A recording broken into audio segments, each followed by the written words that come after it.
One of the greatest challenges in prayer is that we think that we do all the talking. Have you ever been around somebody who does all the talking and you can't get in a word edgewise? How do you feel when you sit there and listen to it the whole time? Now my question is, how do you think the Father feels when you think that prayer is a one-way conversation with you doing all the talking? Let me tell you what I've learned in my short life.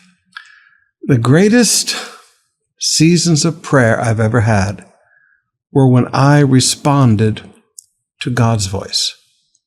Now think with me. In 1 Samuel chapter 3, verses 9 and 10, young Samuel, the prophet, because God was moving from the priesthood to the prophets. Eli was the last of the priests. Samuel began the prophets. God began to speak to Samuel as a boy.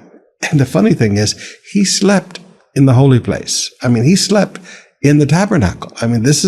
He slept in the presence of God, which blows my mind already. But one night as he was sleeping in God's house, God spoke to him. He didn't know, he kept thinking it was Eli calling for him, but it wasn't.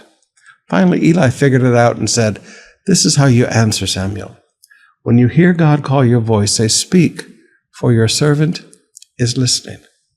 It's not hard when God begins to speak to you. Just say, "Lord, speak, because I, your servant, am listening." Now, with that in mind, look with me in our devotions today in Psalms chapter 27, verse 8. "My heart has heard you say, 'Come and talk to me.'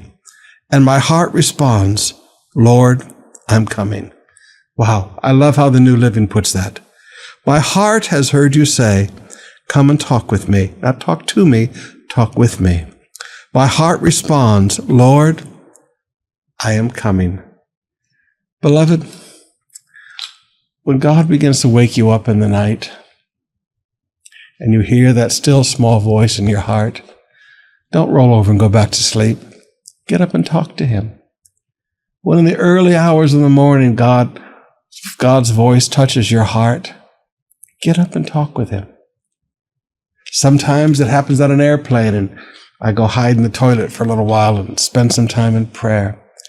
The most beautiful times in prayer, the greatest times of revelation and understanding passages in the Word, were when God initiated. Learn to respond in prayer and listen.